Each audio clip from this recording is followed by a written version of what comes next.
Grabe yung dinanas ng customer namin. ATV 160 sa halagang 100 pesos na gear oil, napagasto siya ng more than 12,000 pesos.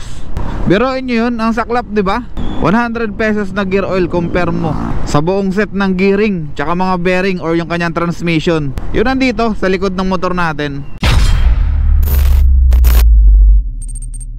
Yo Germs, good morning sa inyo lahat. Pag-uusapan lang natin ngayon yung naging karanasan ng isang customer natin. Hindi ko na nakuha yung pangalan ni sir, pero based sa kanyang kwento, ganito yung nangyari sa motor niya. Ganitong araw meron siyang schedule na long ride. So umaga nagpa-maintenance siya, change oil, gear oil, and yung iba pang mga maintenance na ginawa sa kanya. And take note sa lahat, hindi to galing sa amin, okay? Lilinawin ko lang yan. Nagpa-maintenance siya ng motor, tapos palit siya ng gear oil, engine oil, tapos yung iba pang mga ginawa daw sa motor niya. Nagpa-maintenance siya kasi gusto niya maging smooth, tsaka maging maayos, maging komportable yung biyahe niya that day, nung araw na yon.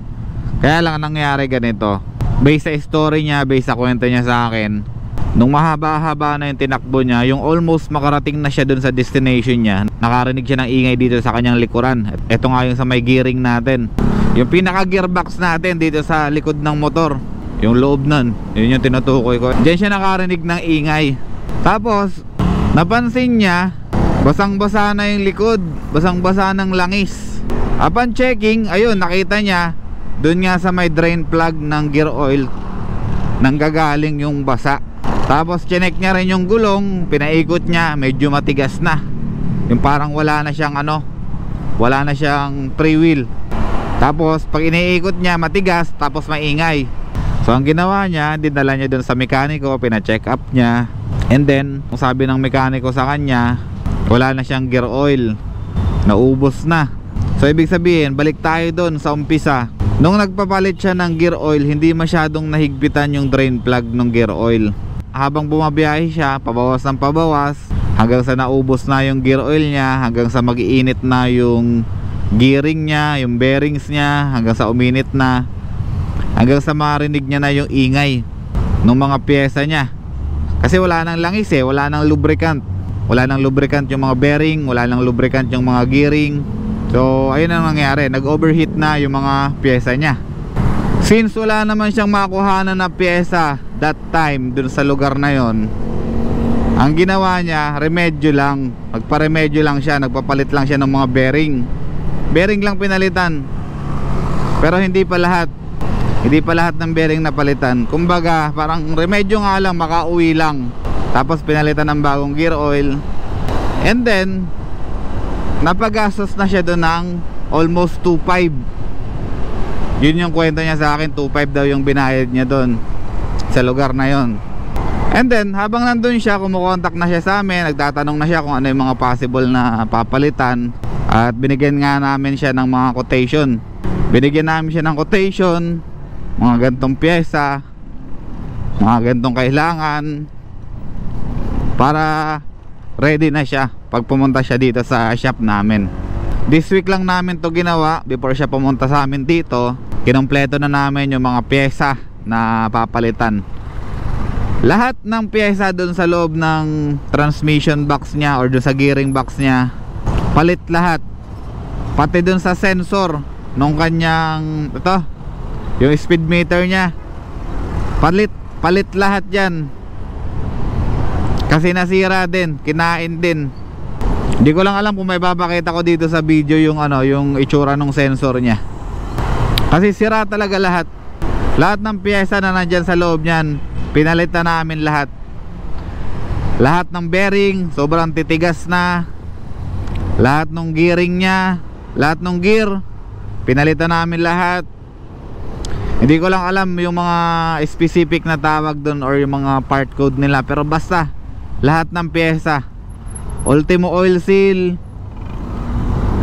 tapos yung gasket, lahat, basta lahat, palit lahat, change all, ika nga. Sa huli, nagawa naman namin yung trabaho ng maayos, napagana ulit namin yung motor na maayos, tumatakbo na ulit ng smooth, walang ingay, freewheel na ulit, maganda na ulit yung ikot ng gulong. At the same time, ito yung mga bagay na pinupulutan namin ng aral. Biruin nyo ha, biruin nyo. halagang 100 or less than 100 yung gear oil. Tapos gagastos ka ng mahigit 12,000. Kasi sa amin, ang nagastos niya sa amin nasa nasa 12,000 din eh. Tapos syempre meron kaming discount card. Ayun, na less pa siya ng 10%. Pero plus pa yung ginastos niya dun sa malayong lugar kung saan siya nagpagawa ng ng motor niya. So kulang-kulang 15,000 siguro. Kulang-kulang 15,000 ang total gastos niya dun sa motor niya. Kaya ito yung sinasabi namin sa mga mekaniko namin na i-double check lagi yung trabaho. Siguraduhin maayos lahat ng trabaho. Siguraduhin nahigpitan lahat ng tornilyo. Kasi ang sakit sa pakiramdam nung ganun eh, yung kasi nagpa-change oil ka lang eh, di ba? Sabi ko nga sa inyo, halagang 100 lang. Nagpa-change oil ka ng halagang 100. Nagpapalit ka ng oil, nagpapalit ka ng gear oil sa halagang 100. Tapos gagastos ka ng ganong kalaki. Tapos sobrang daming abala pa. Sa mga gantong pagkakamali, hindi naman namin dinadown yung mga bagay na ayun, kagaya nung sa yung gumawa sa motor niya. Meron talagang magkakamali. Hindi naman tayo perfecto lahat eh. Kami nagkakamali din kami.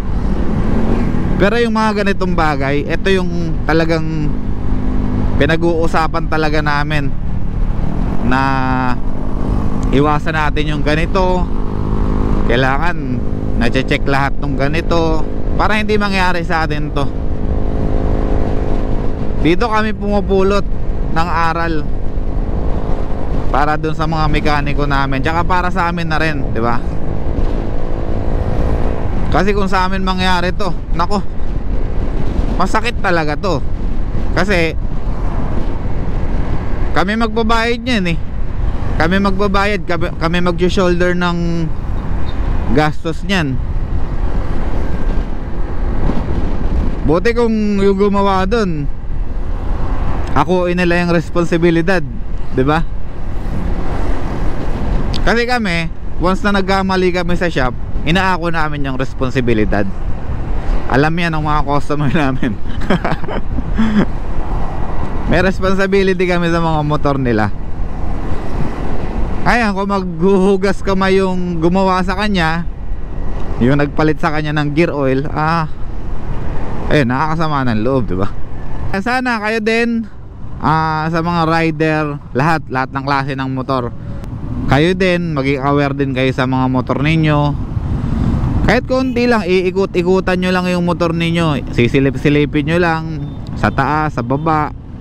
Wag lang yung mga accessories na mga kinakabit nyo, wag nyo tingnan yung mga yan.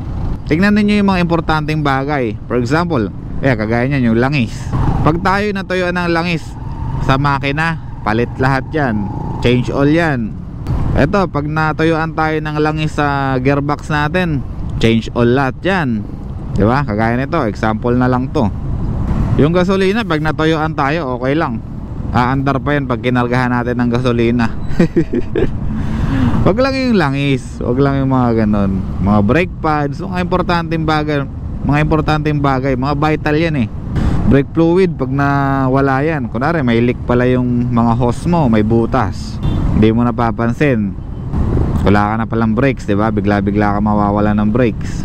Check nyo yung mga motor ninyo.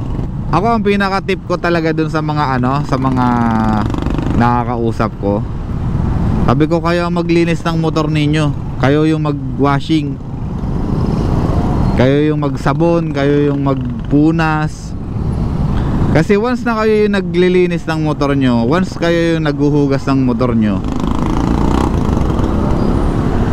makikita nyo yung pyesa, makikita nyo yung motor nyo, makikita nyo yung kasulok-sulukan ng motor nyo, na may ganito pala, may ganitong problema, yan, may umaalog, may tumutunog-tunog, mga ganong bagay. Maliliit na bagay lang yun, pero importante yun. Kasi hindi kayo mapapamiliarize dun sa motor ninyo once hindi nyo chine-check up yung sarili nyong motor. Mga basic lang naman yan, hindi naman yan ganun kakomplikado. Pag check nga lang ng brake pad nito, visual lang eh. Titingnan mo lang, Titingnan mo lang kung may padding pa or bakal to bakal na ba. So ayun, ulitin ko, ingat-ingat tayo, ingatan natin yung mga motor natin, alagaan natin yung mga motor natin kasi kasama natin yan sa biyahe natin. Pag hindi natin sila naalagaan, tayo yung mamamroblema. Ayan, kita-kita na lang ulit tayo sa mga susunod na video natin. Ako nga pala si Kuya Germs. Out!